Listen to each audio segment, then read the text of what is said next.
Hola, ¿qué tal amigos? Abrazo virtual desde Cuenca, Ecuador. Espero que estén bien y un gusto estar nuevamente juntos a través de Emprende. ¿Qué tal, Boris? ¿Cómo estás? Hola, Jorge, muy bien, y por supuesto también quiero yo expresar mi saludo cordial para todos nuestros amigos que nos están viendo y nos están escuchando en las diferentes plataformas digitales. Cómo no, llegamos gracias al auspicio de Utileza. Los mejores útiles escolares los encuentren Utileza en los principales autoservicios del país.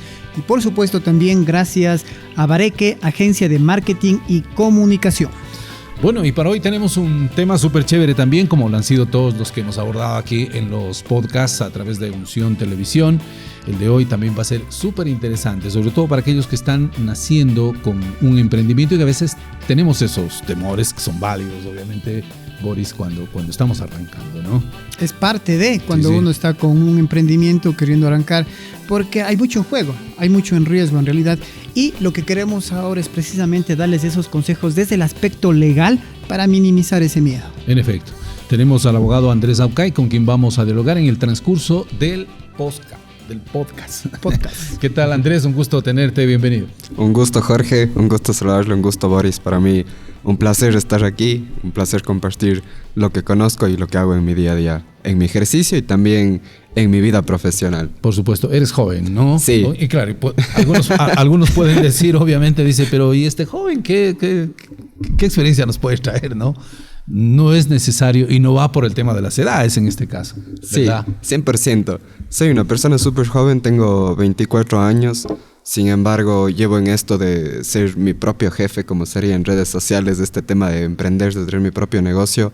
Ya unos 3 años, desde que estuve en la universidad, ya me expuse al mundo, por así decirlo. Busqué la forma de sacar algo antes de salir de la universidad y creo que eso ha sido lo que me ha ayudado a construir lo que hoy en día podría decir que ya es una empresa. Es decir, vamos a hablar también desde la experiencia, porque sí, Andrés es propia, ¿no? Un emprendedor. Sí, 100%. ¿Se puede decir ya un emprendedor exitoso? Sí. No, yo creo que la palabra estás en ese camino. Yo creo que la palabra éxito es un poco trillada, ya depende de cada uno que pueda calificar como éxito, ¿no? Pero claro, lo que es siempre me sentí no exitoso. Para otro de pronto, 100%, o sí. a la inversa, ¿no? O como la felicidad también, lo que me hace feliz a mí no le hace feliz a Andrés o a ti, Jorge, ¿no? Sí, también sí. Un poco medio subjetivo el tema. Sí, y yo creo que empezando desde ese punto yo iniciaría diciéndoles a todos los emprendedores y a todos los que están buscando ponerse su negocio, ya tienen su negocio y es que son exitosos desde el momento que inician, desde el momento que dicen voy a ser distinto al resto, voy a sacar algo, ya son exitosos. Y en realidad ustedes y la gente que está emprendiendo siempre debe sentirse exitosa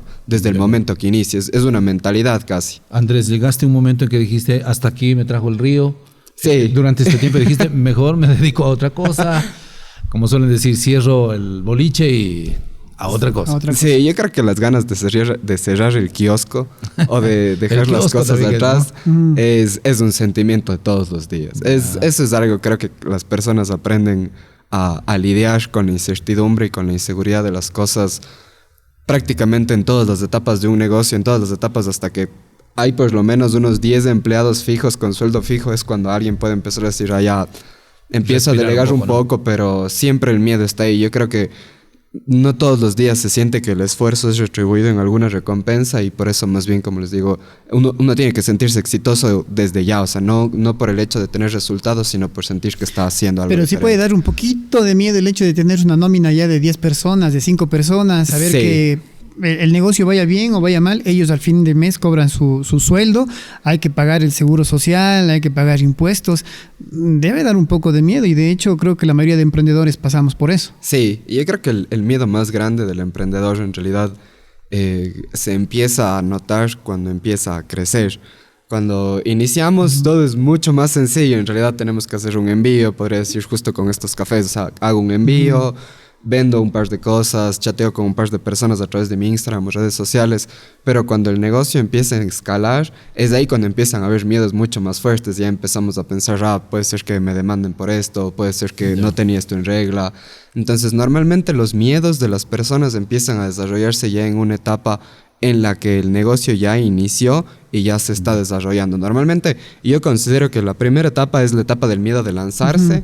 Ya cuando uno se lanza, empieza a experimentar, le empieza a gustar, pero ya cuando a uno le va bien, ahí es donde empiezan a llegar los miedos mucho más fuertes. Y tal cual como dice Boris, ya no es el miedo de decir, quizás no va a llegar mi pedido o tengo que hacer de cierta forma alguna cosa, sino ya es, pucha, mi empleado puede ser que me vaya a demandar porque no le estoy asegurando. Sí, son miedos diferentes, podríamos decir. O sea, son etapas diferentes, pero siempre va a haber eso. Sí, o sea, siempre el miedo siempre está presente. ¿Cuál es la sugerencia ahí? Decir, o sea, hay que aprender a dominarlo, ¿no? Porque si no, es complicado. Sí, yo en realidad he hecho un trabajo. El estrés, sí. Yo he hecho un trabajo psicológico fuerte ahí, siempre que tengo asesorías con gente que nos contrata en el tema legal y en el tema de desarrollo de negocios. Siempre les digo que a la final el miedo siempre está ahí y la incertidumbre también siempre está presente. Lo que tenemos que nosotros hacer como dueños de negocio es buscar mitigar esa incertidumbre y buscar mitigar esos miedos. Es decir, si tengo miedo de algún tema legal, voy a buscar un abogado que sepa que me pueda ayudar. Si tengo miedo... Ese es un ejemplo, por ejemplo. Exacto. Tengo un miedo con redes sociales, no me está yendo bien, estoy preocupado por esto, me voy donde la gente de Bareque. Aquí están estos cuerpitos, ¿no? Claro, ya. Justamente el éxito del emprendedor y el éxito de los dueños de negocio, y esto es algo que a mí se me quedó muy marcado de una de las personas con las que aprendí esto, es que tenemos que encontrar gente excelente a la que deleguemos nuestras cosas. Entonces, el líder, en realidad, el buen líder y el buen dueño de negocio es la persona que sabe delegar y es la persona que sabe estructurar un equipo humano lo suficientemente fuerte para que le ayude a cumplir sus ideales y le ayude a cumplir su objetivo como marca o como emprendedor personal. No es tan bueno ser todólogo, o sea, conocer pero obviamente no hacer todo tú. Sí. Y yo creo que aquí hay que diferenciar, y es súper importante diferenciar las etapas, podría decirlo así, del emprendimiento. En una etapa inicial, obviamente, nos toca hacer todo a nosotros. Por ejemplo, yo me puedo acordar el primer video que subimos a redes sociales como negocio fue en el garaje subterráneo de la casa de mi amigo, con mi celular, un aro de luz. Tan en el subterráneo? Para que no te escuche nadie. No había dónde más, no queríamos que se note que era una casa y justo ahí en el subterráneo había una librería medio vieja, un librero viejo, entonces salimos de ahí. Así como un basement en Estados Unidos, ¿no? Más o menos. Claro, queríamos que parezca una historia de Estados Unidos, pero... No tanto fue por ahí, pero éramos todólogos en ese momento. Nosotros manejábamos las redes, nosotros manejábamos la contabilidad, nosotros manejábamos los mensajes con clientes, absolutamente todo. Los contenidos, tú hacías el video. Exacto, Entonces, yo creo que en esa etapa es en la que normalmente empieza el emprendedor cuencano. El emprendedor cuencano y el emprendedor ecuatoriano empieza siendo todólogo y hace absolutamente lo que busca que su negocio tenga. Es decir, va supliendo ciertas faltas en su mismo personal, es decir, él es el único personal. Entonces, para mí algo que es súper importante cuando está en esta etapa es empezar a reservar fondos del negocio para poder contratar gente que nos ayude a escalar en temas importantes. Entonces, desde ahí yo creo que pudiéramos empezar ya hablando netamente de cuáles serían los tips para emprender, las estrategias para emprender, y justamente si es que ustedes quieren empezar a delegar algo, quieren empezar a crecer el negocio, es indispensable diferenciar yo como dueño de negocio y mi negocio que es independiente. Entonces, yo soy Andrés Aucay, pero Andrés Aucay tiene su propio negocio y por lo tanto Andrés Aucay recibe su sueldo de su negocio paga las cosas y Andrés Aucay es independiente. Es decir, separar esas dos cuentas y separar las dos que serían prácticamente personas imaginarias que existen ahí, pero ver al negocio como si es que desde que empezamos es una empresa y nosotros estamos construyendo de a poquito esa empresa para que en algún momento podamos nosotros salir de esa empresa y que la empresa siga funcionando. O sea, hablamos de que si es que la empresa en ese mes facturó 5,000, Andrés Aucay tiene un sueldo de 1,000, se le paga su sueldo y los 4,000 queda como capital de la empresa para que siga reinvirtiendo. 100%. Esto es lo que yo le llamo sangrar al negocio. Sí, el peor error que puede cometer un emprendedor o dueño de negocio en una etapa inicial es sangrar al negocio. Entonces vemos que ya nos está yendo mejor, empezamos a vender más y empezamos a sacar más plata. Ya me gusta algo, digo, no, me está yendo bien este mes, saco más plata. Entonces nosotros empezamos a sangrar al negocio y nuestra empresa que quiere ir creciendo poco a poco no tiene ese capital base para poder evolucionar y crecer de alguna forma. Entonces ahí hay un error, yo creo que es muy importante, y es que las personas cuando se montan su negocio, se montan su propio negocio y dicen, esto va a ser para mí, o sea, yo plata que gano, plata que me gasto, cuando en realidad debería ser plata que gana mi negocio, vemos qué hacemos y lo que sobra ahí sí me quedo yo. Andrés, Claro. pero cuando un emprendimiento, ¿no? un emprendimiento, por ejemplo, ya va creciendo, ya podemos contratar personal, los aliados estratégicos y que quizás no deben faltar es una contadora y un abogado. ¿Estoy bien? Yo creería que en el tema de los negocios Más actualmente... el abogado que la contadora.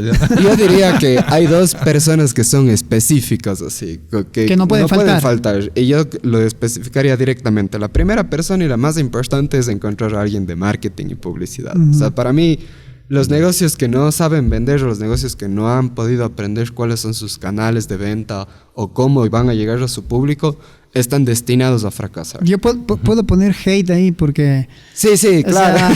O sea, es el hecho de que, claro, o sea, marketing y publicidad, pero veo tanto vende humo ahorita en el tema de marketing, en el tema de redes sociales que... Sí, hay que también deben tener cuidado. Hay que también saber escoger realmente al profesional que dé los resultados, porque realmente hay mucho vende humo ahora. Sí, es súper interesante porque ahora en redes sociales cada uno puede publicitarse como quiere ser. Como experto. Es decir, podríamos ser lo que queramos en redes sociales. Entonces, muchas veces lo percibimos de cierta forma y muchas veces por eso también hacemos malas contrataciones o netamente nosotros salimos mal parados a través de redes sociales. Pero no solo entonces, en marketing, entonces hablemos también hay como abogados, exacto, también 100%. con contadora. En todas las profesiones, creo yo, ¿no? En todas las profesiones, y yo creo que justamente ahora el poder que le ha dado las redes sociales a todas las profesiones se presta muchísimo para calificarnos como expertos en ramas en las que no lo somos. Entonces, hay que tener mucho cuidado por ese lado y yo estoy 100% a favor de lo que dice Boris. Escucho quejas también permanentes, por ejemplo, en el ámbito de la medicina. Hoy día, sobre todo las mujeres que son un poquito más vanidosas que nosotros, aunque yo conozco hombres que son más vanidosos también, pero claro, el tema de los retoques, en el tema de belleza, en fin, etcétera, y a veces por ahorrarse unos centavos, carambas, hay historias bien dramáticas, ¿no? Claro, vemos que en redes ejemplo. sociales, claro, y es que en redes sociales no sabemos si el contenido es verificado o es real, sino vemos resultados y decimos, chuta. Pues, y a veces esto es lo peor porque el cuencano es mal llevado y dice, me voy a ahorrar $5 o $20, me voy. Entonces, a veces por ahorros muy pequeños, ponemos en riesgo partes Mi abuelita importantes de sabía nuestra decir empresa. ahorros de cocinera, más o menos. Sí, 100%. Y a la final terminamos pagando más, porque nos toca volver a hacernos. Exacto, y con los negocios pasa a eso, entonces... Lo barato sale caro. Tenemos también, esta ¿no? parte de publicidad que decimos, aquí voy a empezar a invertir, pero estoy invirtiendo en alguien que no sabe, en un equipo que en realidad no tiene experiencia en vender lo que yo quiero vender o cómo yo lo quiero vender, y ya empiezo a patalear por ahí. Entonces, para mí existen dos personas que se necesitan de cajón en los negocios y es el abogado y esta persona de marketing. Y aquí especialmente... Pero ¿y la contadora? ¿Por qué no? Antes de decir eso, quisiera puntualizar, tal cual como dicen este tema de la medicina, cuando alguien que está en un negocio necesita un abogado, tiene que contratar a un abogado. Para mí sería, uno, que haya construido un negocio, que por lo menos haga un negocio de su ejercicio, y dos, que se dedique al tema empresarial, porque justo estamos en el podcast, pero hace un momento me preguntaron, usted es abogado, hace tránsito, y yo digo, Claro, no es mi especialidad. puede ser que les pueda ayudar en una impugnación, pero si se chocaron y hubo un muerto, no vengan donde mí, no les voy a ayudar. Entonces es súper importante que cuando hagamos contrataciones, sobre todo ya para nuestro negocio, busquemos personas especializadas, y mientras más especializada es la persona, ¿no? mucho mejor. Cada maestrito con su librito, decía un ex entrenador de fútbol. Morales, que llegó a ser técnico del Cuenca, del Nacional, en fin, él decía así, ¿no? Cada maestrito con su librito. De hecho, yo considero que ya hay una frase que a mí me gusta mucho, yo la llevo de que si es que, por ejemplo, yo me publicito como un experto en marketing digital, por ejemplo, en generar y posicionar una marca personal, tengo que ser producto de mi producto, pues. Es la única manera en la que yo puedo, obviamente, decir si efectivamente soy un experto. Sí, así es. Y yo considero que eso es igual en todos los profesionales. Y yo no puedo decir aún que soy un experto en negocios o un experto en estructuración de negocios, pero tengo la experiencia, eso es lo que hago. Vas creciendo, estás creciendo. Voy creciendo, estoy ¿no? creciendo, estoy construyendo, yo creo que algo personalmente mío, pero igual tengo la experiencia con los negocios que manejamos, entonces yo puedo decir, mira, los negocios de esta empresa los manejo yo, de ahí los robos, hurtos que suceden en su local, ya no los manejo yo. Andrés, entonces... Por ahí va. De acuerdo. Cuando se comienza a veces en un plano informal, por así decirlo, Sí. ¿no? La gente todavía no tiene los temas como el RUC, esto de estar, en este caso ya ser una empresa formal, no estás facturando, entonces, págame cash, en fin. Pero ya llega un momento que dices que hay que formalizar las cosas. Y a veces ahí es también cuando la gente dice, ¿doy el paso o no? ¿O me quedo ahí? Sí, sí. ¿Qué tan difícil es formalizar un emprendimiento? ¿Y qué tan conveniente también al inicio? Sí, claro, puede esto ser es súper también, ¿no? importante.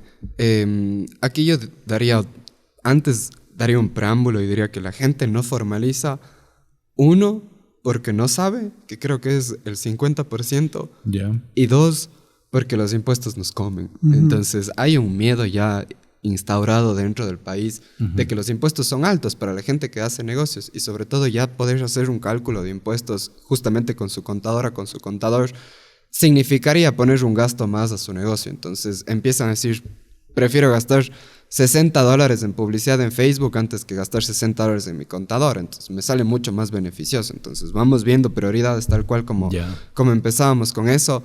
Pero aquí yo recomiendo siempre iniciar formalizado. Así sea que estás facturando $200 con notas de venta al mes con tu producto, pero es necesario estar formalizado. Y yo hablo de la formalización desde el sentido de tener una nota de venta en donde decimos lo que vendemos y le damos ese justificativo a la persona que nos compra. Aquí, metiéndonos ya en temas más, digamos, más técnicos legalmente, existen diferentes regímenes en el Ecuador en distinción del dinero que capta la persona. Entonces tenemos el régimen RIMPE y el régimen general, que es el conocido RUC. Y el RIMPE se divide en dos, ¿no? Negocio popular, emprendimiento. El RIMPE negocio popular y el emprendimiento. Entonces, haciendo una escala, digamos, de ingreso, primero estamos en el RIMPE negocio popular, que es hasta los $20,000, en donde hay nota de venta y no se paga IVA. 20,000 hablamos de ingresos anuales. Ingresos anuales, ajá. Este es el régimen en donde la mayoría de emprendimientos iniciales va a estar.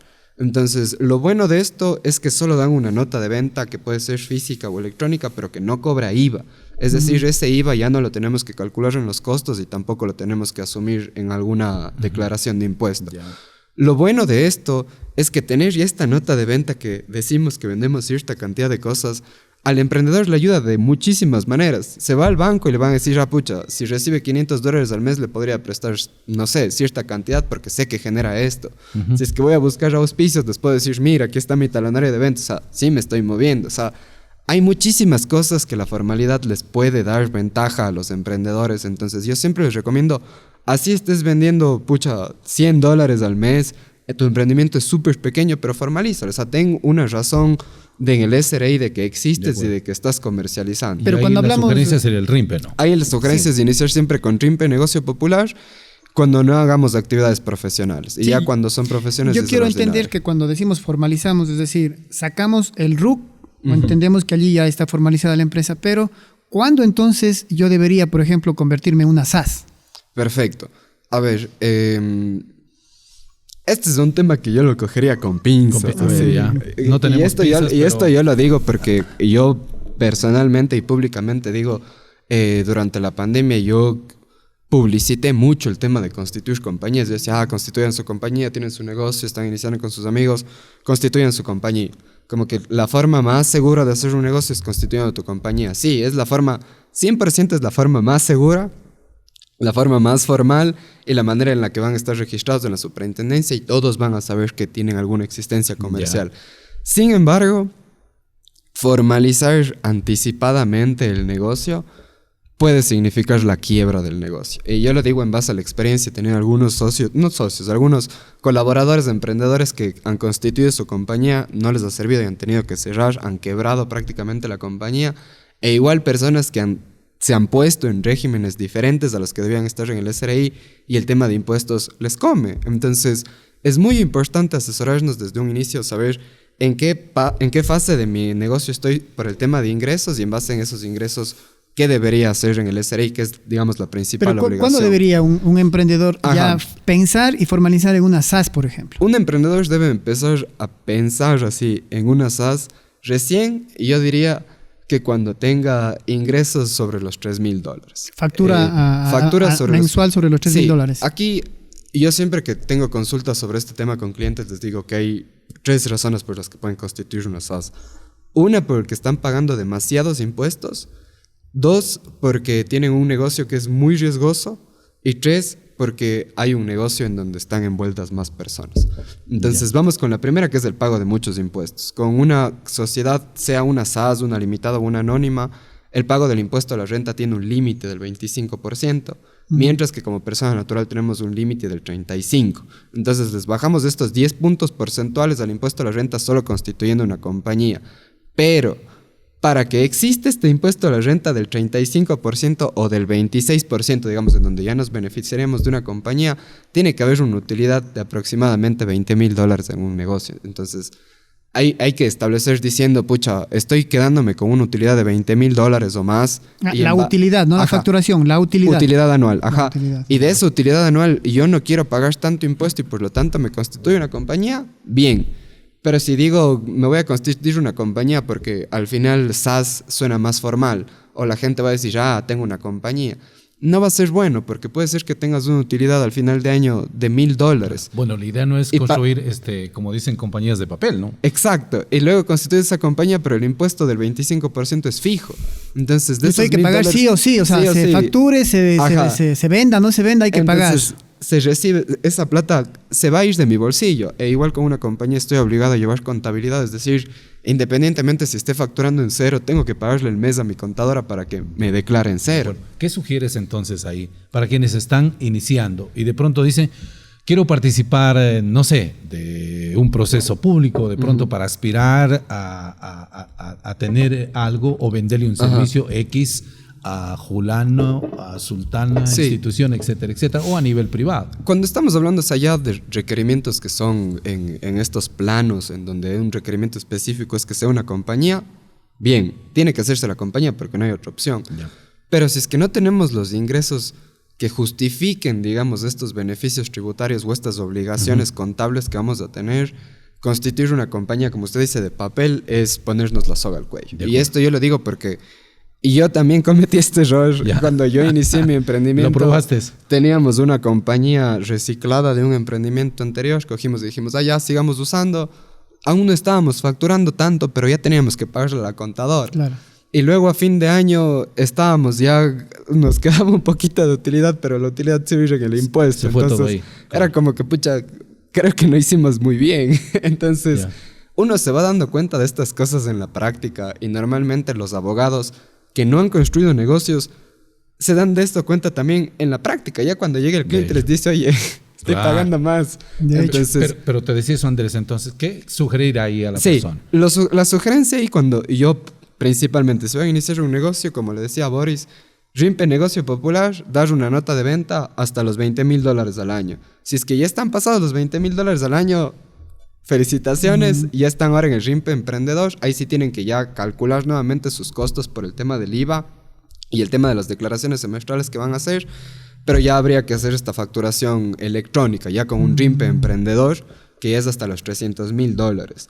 Y luego, después de este RIMPE Emprendedor, viendo cómo va su desarrollo de negocio, ahí sí pudiéramos empezar a pensar en constituir una compañía para una sola persona o para varios negocios. Entonces, digamos, ese es el primer aspecto en cuando decimos constituir una compañía, cuando hay mucho impuesto. Entonces, si es que aún no llegan al punto que hay mucho impuesto, este sería una X por qué constituir su compañía. Pero lo que yo sí entiendo es que si bien los emprendimientos, por ejemplo, no es conveniente al inicio si no están facturando lo suficiente hacer una SAS, pero sí tienen que sacar su RUC. Sí, sea 100%. Como negocio popular, emprendimiento, lo que sea, pero tienen que legalizar con su RUC. Sí, cuando hablamos de formalizar un negocio, y yo siempre les digo esto a las personas, formalizar un negocio es que existe ese negocio. Y la única forma para decir que existe es teniendo un registro. Darle una partida de nacimiento. Exacto, digamos, ¿no? Es teniendo el registro. Y en el negocio popular creo que se paga solamente una vez al año y un monto fijo, creo. Sí, en el negocio popular se paga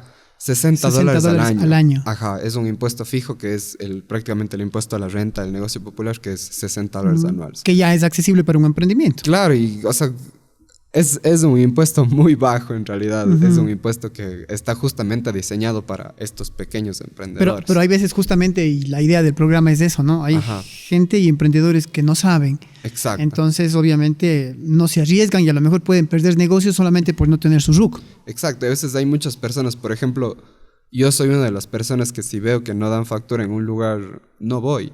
Porque sé que no me va a servir contablemente ese gasto. Claro, y bueno, es tu cultura también. Ajá. Porque de pronto hay la cultura de que realmente hay gente que dice, no, hay que ir a los temas formales. Sí. Pero hay otra gente que dice, no, la cultura es no, todo informal. Sí, yo creo que eso es súper importante, Jorge. Yo creo que cambiar la cultura más que del país en general, también de Cuenca, es cambiarnos a nosotros mismos y decir, a ver, si es que yo soy un negocio formal y yo sé cuánto cuesta formalizarse, las obligaciones que tengo que cumplir y las obligaciones que cumplen otros negocios, voy a buscar ir a lugares o comprar cosas que también cumplan con esto y que también estén en ese camino. Pero la formalización, Boris, digamos, sería el negocio popular si hay menos de $20,000. Esa sería la respuesta. Si facturan menos de $20,000, creo que eso vende negocio más, ¿no? popular. Eso vende más, ¿no? Sí. Es decir, a ver, tú estás así siempre y cuando factures hasta más o menos. Sí, esto es solo para personas que no sean profesionales. Menos de $20,000, si no eres profesional, vendes algún producto o servicio, tienes que estar en el RIMPE Negocio Popular, una notita de venta, no se cobra IVA, se paga $60 al año. Yeah. De los 20 a los $300,000 si no eres profesional igualmente. Esto es solo para servicios o productos que no sean profesionales. Vas a pagar el 15% del IVA. Tienes que dar una factura que es siempre electrónica y vas a tener que hacer declaraciones semestrales de IVA y por último anuales del impuesto a la renta. No profesional quiere decir que no tengas título. Que no se esté ejerciendo esa actividad en su emprendimiento, porque tranquilamente podemos decir, es un emprendimiento médico. De artesanos. Ajá. Pero claro, puede haber un emprendimiento como tú dices, se me ocurre un laboratorio. Ajá. Tengo, no sé, un abogados. Consultorio, abogados también, o un consultorio de odontólogos, sí. No sé, se me ocurre. Sí. ¿No? Que comienzan así también, pequeños, sí. ¿no? Ahí sí no hay nada que hacer, digamos, aquí la ley es súper rígida en este sentido. Ahí los profesionales tienen que ir al RUC. O sea, el profesional tiene que abrir su RUC, pagar su patente, importantísimo. Y si ese profesional quiere hacer la empresita pequeña, Ajá. le pone un nombre, quiere decir, no, ¿cuál es la sugerencia? ¿Y se queda como profesional con su nombre, con su RUC, o crea aparte una empresa? Perfecto, ahí súper buena esa pregunta. En los profesionales volvemos, digamos, al tema que les dije, estos 3 checks que tiene que cumplir la persona. En el tema de impuesto, sería si el profesional está pagando mucho impuesto a la renta como persona natural, lo mejor es ser una persona jurídica. Segundo, si es que hay un negocio muy riesgoso, es decir, yo voy a arriesgar un capital muy fuerte o el negocio que yo estoy teniendo... No lavado, ¿no? No. Es muy probable que quiebre. Entonces, yo protejo a mi capital con una compañía. Es decir, la compañía justamente es una persona jurídica y por otro lado tenemos la persona natural. Entonces, si yo hago negocios con esta persona jurídica, todo responde solo a esta persona jurídica. Entonces, por ejemplo, si hay un negocio en donde yo sé que me puede ir mal o puedo fracasar, su patrimonio, ¿no? Y esto es muy importante, sobre todo cuando hablamos de negocios familiares. Y yo recomiendo a todas las personas que tienen negocios familiares o ya tienen una estructura en donde el restaurante pasó del abuelo al hijo y luego el hijo le pasó a los nietos. Herencia más o menos. En herencia, estas sucesiones familiares, siempre en estos casos yo recomiendo constituir una compañía para proteger, 1, el patrimonio familiar y 2, el patrimonio del negocio. Entonces, siempre que hay algún negocio riesgoso o algún negocio que puede suceder algo en el paso de generaciones, es bueno tener una compañía. Y por último, el último check que tienen que cubrir las personas para constituir una compañía es cuando hay un negocio con socios. Entonces, por ejemplo, ¿por qué hacemos esto? Y esta fue mi principal razón de por qué yo hice una compañía en un inicio. Es justamente porque si nosotros 3 nos unimos el día de hoy para poner un negocio, tendríamos que decir entre nosotros 3 quién va a facturar. Entre nosotros 3 podríamos decir quién va a tener la cuenta de banco del negocio. Entre nosotros 3 vamos a tener que elegir quién va a firmar las cosas, quién va a ser el responsable. Entonces, de una u otra forma, cuando ya hay un negocio entre más personas y no hay una compañía, estamos poniendo el riesgo de todo el negocio y los beneficios y obligaciones de todo el negocio en una sola persona. Pero yo no podría, por ejemplo, con el RUC, abrirme ya una cuenta de banco. ¿Solo con el RUC sí podría? Claro, sí, pero a lo que yo me refiero es en estos negocios con más personas, ya empieza a haber una desconfianza, se empieza a perder la confianza y empiezan a existir problemas, sobre todo con la persona que lleva las obligaciones. Porque ahí sí ya es, compramos $200 o 500 o $1,000 de alguna cosa del negocio, pero de tu cuenta no se refleja esa plata. o en tu facturación no podemos hacer bien porque has consumido estas cosas que no son con el giro Pero del ahí negocio. la Entonces, contadora no lleva los registros. ahí sí se puede llevar los registros, pero es que ¿cómo Hay un riesgo, eliminamos, tal vez. cómo eliminamos, digamos, por así decirlo, cómo vamos filtrando lo que es del negocio con lo que es de esta persona, lo que es del negocio con lo que es de esta persona, y lo que es del negocio y está en la cuenta de esta persona, ¿cuánto le toca a la otra persona? Pero por eso decía yo, con el RUC ya se puede abrir una cuenta de banco, entonces todo va a esa cuenta de banco de la empresa. Sí, pero estamos hablando cuando ya hay una compañía o cuando son... Yo digo con la empresa, o sea, hay socios, sí. pero tiene solo el RUC. Obvio, podríamos tener, digamos, solo una cuenta. Esas serían, digamos, formas de tener una compañía casi informal, así sería una sociedad informal. Podríamos tener una cuenta de banco propia para eso, podríamos escoger a la persona que está haciendo eso, que no facture nada a su nombre personal, que no compre nada con su nombre personal, pero a la final estamos poniendo no solamente en riesgo la sociedad, sino también que, por ejemplo, en este caso Jorge y yo no seríamos dueños de nada. En este caso dijéramos, el negocio de quién es de Boris, porque Boris es quien está en el SRI, Boris es quien está declarando, Boris es quien justifica los ingresos. Entonces las otras personas dijéramos, Claro. vamos a un pero banco. también la responsabilidad va para esa persona, ¿no? Claro, pero en cambio yo lo veo desde el punto de decir, me voy al banco, quiero justificar algo, voy a decir, ¿y usted en dónde trabaja o de dónde genera sus ingresos?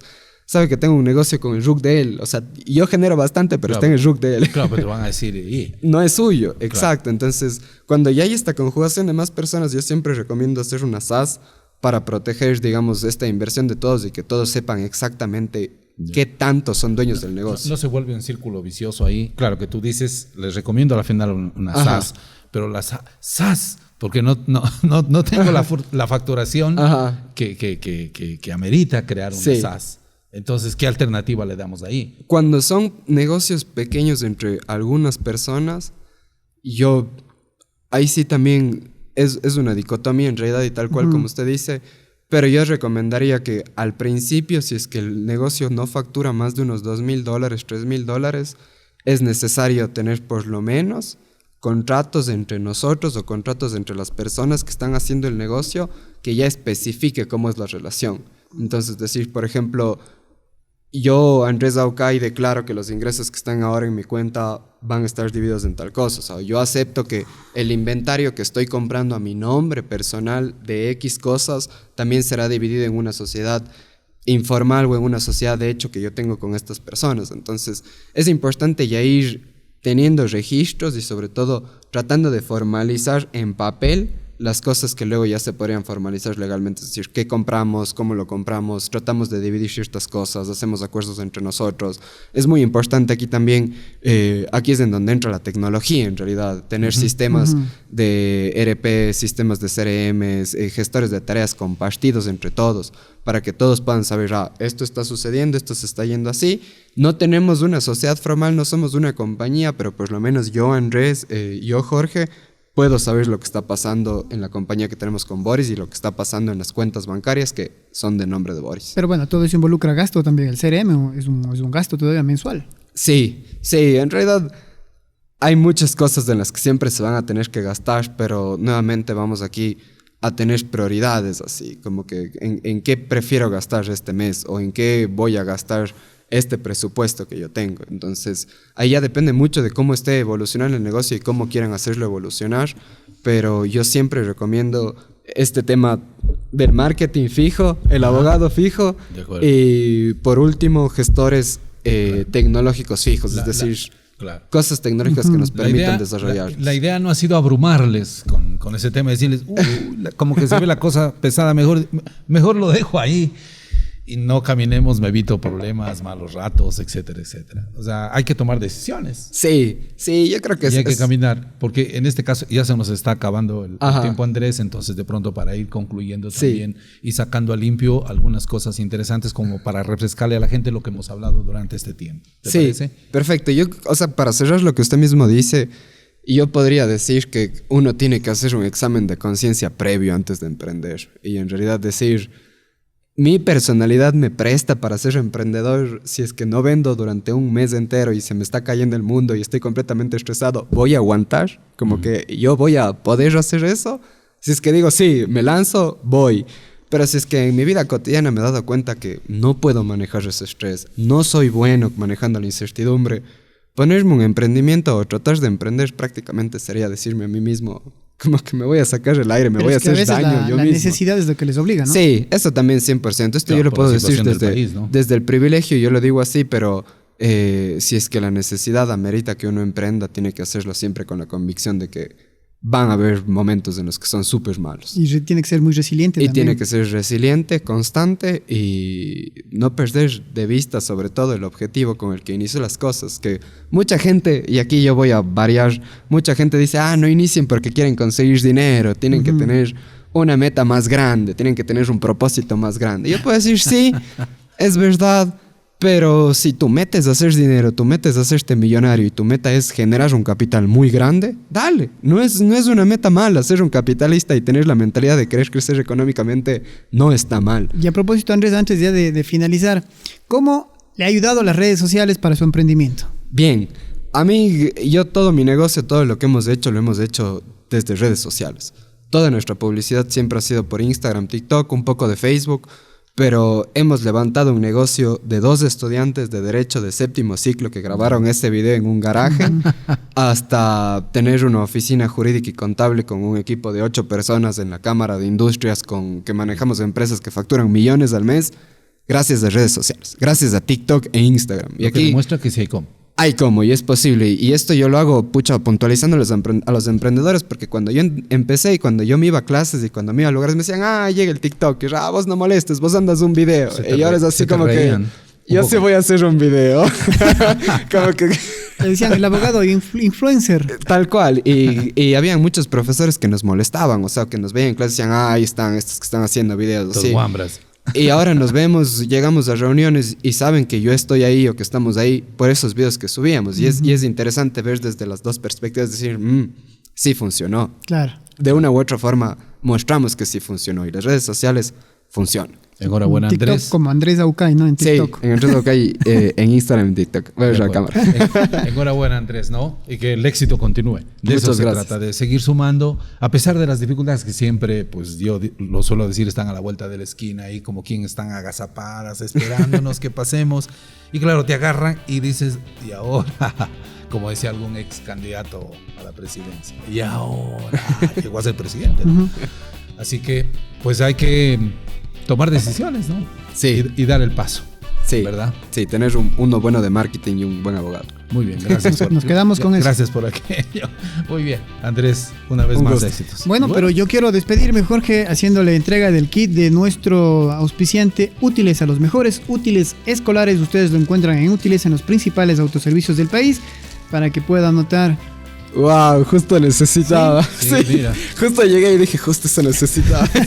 Para seguir sumando, ¿cuánto sigue ingresa en este ¿cuánto mes? sigue facturando, claro, no? Aquí, esto voy a poner en los libros contables. Así es. Qué bien, Andrés. Espero que lo disfrute. Muchas gracias. Amigos, abrazo virtual como de costumbre desde Cuenca, Ecuador, mitad del mundo. Hasta la próxima. Hasta la próxima.